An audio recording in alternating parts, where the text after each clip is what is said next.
ہم دنیا میں رہتے ہیں، اس دنیا میں ہمارے تعلقات اور روابط ہوتے ہیں.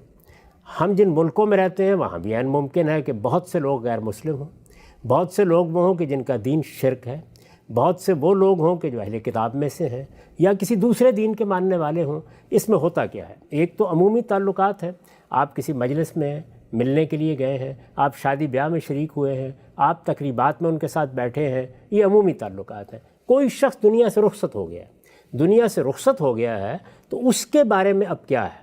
یعنی یہ تو بالکل واضح ہے کہ اگر کوئی مذہبی رسوم ہوں گے تو آپ اس میں شامل نہیں ہوتے.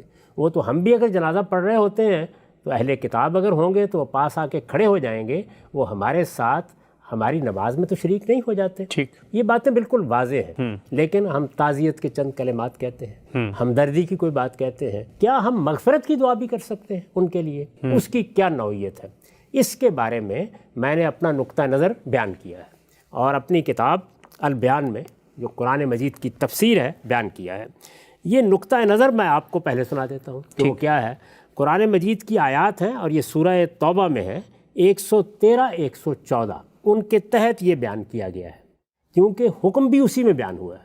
مغفرت کی دعا کرنی ہے یا نہیں، ان کے لیے استغفار کرنا ہے یا نہیں، یہ وہاں بیان ہوا ہے. میں آیت کو اس لیے مؤخر کر رہا ہوں کہ پہلے آپ یہ سمجھ لیں کہ کیا بات بیان کی گئی. اس کے بعد آیت خود بتا دے گی کہ میں نے اس کو بالکل صحیح بیان کیا ہے یا اس میں ادنیٰ درجے سے کوئی انحراف ہوا ہے. ٹھیک، میں نے یہ لکھا ہے کہ یہ اوپر جو حکم بیان ہوا ہے یعنی آیت 113 آیت 114 میں، یہ اس مرحلے کا حکم ہے جب پیغمبر کی طرف سے اتمام حجت اور اعلان برات کے بعد بھی لوگ ایمان لانے سے انکار کر دیں. یہ میں بتا چکا ہوں کہ سورہ توبہ پوری کی پوری دینونت کی سورہ ہے، جزا و سزا کی سورہ ہے. اس میں آخری فیصلہ صادر ہوا ہے. اسی آخری فیصلے میں ایک مقام پر وہ بات بیان ہوئی ہے جس سے لوگ استدلال کرتے ہیں. ٹھیک، یہ اس مرحلے کا حکم ہے جب پیغمبر کی طرف سے اتمام حجت اور اعلان برات کے بعد بھی لوگ ایمان لانے سے انکار کر دیں. پیغمبر اور اس کے ساتھیوں کی دعائیں قوم کے لیے خدا کی امان ہوتی ہیں. جزا و سزا کے اس مرحلے میں، یہ دیکھیے پھر جزا و سزا کے اس مرحلے میں یعنی دعوت کا مرحلہ گزر گیا، مختلف مراحل میں جو تعلقات تھے وہ باقی تھے، وہ ختم ہو گئے. جزا و سزا کے اس مرحلے میں ضروری تھا کہ انہیں اس امان سے محروم کر دیا جائے. یعنی اب پیغمبر ان کے لیے دعا نہیں کریں گے، اب پیغمبر کے ساتھی ان کے لیے دعا نہیں کریں گے. جزا و سزا کے اس مرحلے میں ضروری تھا کہ انہیں اس امان سے محروم کر دیا جائے اور جو عذاب ان کے لیے مقدر ہو چکا ہے وہ اس کو بھگتنے کے لیے تیار ہو جائیں. پھر یہ دعائیں حمیت حق کی بھی منافی تھیں، اس لیے کہ ایک طرف وہ خدا کے دشمن، خدا کے رسول کے دشمن، اور اب خدا اور خدا کے رسول دونوں کی طرف سے ان کے لیے فیصلہ صادر ہو گیا. اب اگر کوئی آدمی ان کے لیے دعائیں کرتا ہے تو یہ حمیت حق کے بھی منافی تھیں. اس لیے کہ اس وضاحت کے بعد، اب سنیے، اس لیے کہ اس وضاحت کے بعد کہ وہ جہنم کے مستحق ہو چکے ہیں، یعنی خدا کی طرف سے بتا دیا گیا کہ یہ اب دوزخ کے لوگ ہیں. اس لیے کہ اس وضاحت کے بعد کہ وہ جہنم کے مستحق ہو چکے ہیں، اگر کسی رشتہ و تعلق کی بنا پر مغفرت کی دعا کی جائے تو اس کے صاف معنی یہی ہوں گے کہ قرابت کی حمیت حق پر غالب ہے. یعنی ایک طرف اللہ کا رسول، اللہ کے رسول کی طرف سے ان پر حجت پوری ہو گئی، اللہ تعالیٰ نے سزا کا اعلان کر دیا اور قیامت کے بارے میں بھی بتا دیا کہ یہ جہنم میں جائیں گے. اس کے بعد دعا کا کیا محل ہے؟ تو اس کے ساتھ معنی یہی ہوں گے کہ قرابت کی حمیت حق پر غالب ہے. نبی صلی اللہ علیہ وسلم کے بعد البتہ اس طرح کے اتمام حجت اور اعلان برات کا موقع باقی نہیں رہا. یہی ہے وہ بات جو ہم نے ان سب نشستوں میں بیان کی ہے کہ اب اس کے بعد نہ اس طرح اتمام حجت کوئی کر سکے گا، نہ اس طرح کا برات کا موقع آئے گا. اب ہمارا تعلق کیا ہے؟ دعوت کا. اب ہمارا تعلق انسانیت کے رشتوں کا. اب ہمیں پیغام پہنچانا ہے تاکہ سب لوگوں کو ہم اللہ کے دین کی طرف بلائیں. ٹھیک، نبی صلی اللہ علیہ وسلم کے بعد البتہ اس طرح کے اتمام حجت اور اعلان برات کا موقع باقی نہیں رہا. چنانچہ کوئی حرج نہیں کہ کفر و شرک کے کسی مرتکب کے لیے بھی ان الفاظ میں دعا کر دی جائے. ان الفاظ میں، اس پر بھی میں نے یہ نہیں کہا کہ عمومی دعا کریں آپ، ان الفاظ میں دعا کر دی جائے جو سیدنا مسیح علیہ السلام نے اختیار فرمائے ہیں.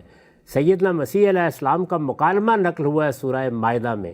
قیامت میں وہ اپنے پروردگار کے سامنے کھڑے ہیں اور وہاں پر واضح ہو چکا ہے کہ کہ ان کی قوم کے لوگوں نے ضلالت اور گمراہی اختیار کر لی ہے، ان کی گمراہی پر بھی اللہ کا حکم آ چکا ہے، اس کے بعد وہ کیا کہتے ہیں اپنی قوم کے بارے میں۔ چنانچہ کوئی حرج نہیں کہ کفر و شرک کے کسی مرتکب کے لیے بھی ان الفاظ میں دعا کر دی جائے جو سیدنا مسیح علیہ السلام نے اختیار فرمائے ہیں کہ ان تعذبہم فإنہم عبادک وإن تغفر لہم فإنک انت العزیز الحکیم۔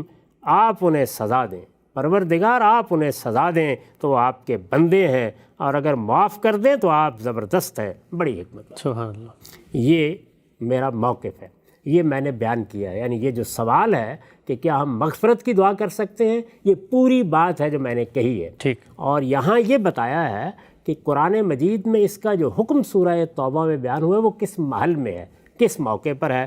اب آپ اصل حکم کو بھی سن لیجئے اور دیکھ لیجئے کہ اس میں یہی بات کہی گئی ہے۔ ارشاد فرمایا ہے ما کان للنبی والذین آمنوا ان یستغفروا للمشرکین ولو کانوا اولی قربی من بعد ما تبین لهم انہم اصحاب الجحیم وما کان استغفار ابراہیم لابیہ الا عن موعدۃ وعدہا ایاہ فلما تبین له انہ عدو للہ تبرأ منہ ان ابراہیم لأواہ حلیم۔ نبی اور اس کے ماننے والوں کے لیے زیبا نہیں ہے، نبی اور اس کے ماننے والوں کے لیے زیبا نہیں کہ جن مشرکین سے اعلان برات ہو چکا ہے، یعنی یہ وہ مشرکین ہیں جن سے اعلان برات ہو چکا ہے۔ سورہ کی ابتدائی میں بتا دیا گیا ہے کہ معاملہ ختم ہوا، تعلقات ختم ہوئے۔ نبی اور اس کے ماننے والوں کے لیے زیبا نہیں کہ جن مشرکین سے اعلان برات ہو چکا ہے ان کے لیے مغفرت کی دعا کریں۔ ان کے لیے یہ جو میں نے یہاں بتایا ہے کہ اعلان برات ہو چکا ہے، اس کی وجہ کیا ہے؟ اس لیے کہ المشرکین پر الف لام ہے، اور یہ عہد ہے جس میں انہی مشرکین کا ذکر ہو رہا ہے جن کے معاملات پیچھے بیان ہو چکے ہیں۔ نبی اور اس کے ماننے والوں کے لیے زیبا نہیں کہ جن مشرکین سے اعلان برات ہو چکا ہے ان کے لیے مغفرت کی دعا کریں، اگرچہ وہ ان کے رشتہ دار ہی کیوں نہ ہوں، جبکہ ان پر کھل چکا کہ وہ دوزخ کے لوگ ہیں۔ یعنی یہاں جو اب معاملہ ہے اس میں تو ہم نہیں جانتے کسی کا انجام کیا ہوگا، وہاں اللہ تعالیٰ نے بتا دیا ہے کہ یہ دوزخ کے لوگ ہیں۔ ابراہیم نے تو اپنے باپ کے لیے صرف اس وعدے کے سبب سے مغفرت مانگی تھی۔ یاد ہوگا سورہ ممتحنہ میں بھی سیدنا ابراہیم ہی کا حوالہ دیا ہے، اور یہاں پر بھی انہی کا حوالہ دے کے بات سمجھائی ہے۔ ابراہیم نے تو اپنے باپ کے لیے صرف اس وعدے کے سبب سے مغفرت مانگی تھی جو اس نے اپنے باپ سے کر لیا تھا، مگر جب اس پر واضح ہو گیا، جب ابراہیم پر واضح ہو گیا کہ وہ یعنی اس کا باپ خدا کا دشمن ہے تو وہ اس سے بے تعلق ہو گیا۔ حقیقت یہ ہے کہ ابراہیم بڑا نرم دل اور بردبار تھا، اور یہ آخری آیت یہ بتا رہی ہے کہ اگر تمہارے دل میں نرمی پیدا ہوتی ہے، محبت پیدا ہوتی ہے، تم استغفار کرتے ہو تو یہ اللہ کو پسند ہے، لیکن جب واضح ہو جائے کہ یہ خدا کے دشمن ہیں پھر یہ نہیں ہونا چاہیے۔ تو یہ آخری اور تیسرا حکم ہے جس کو میں نے اس روشنی میں سمجھا ہے یا اس کی وضاحت کی ہے یا سورہ توبہ کے پورے سیاق میں رکھ کر یہ بتایا ہے کہ اس کی کیا نوعیت ہے۔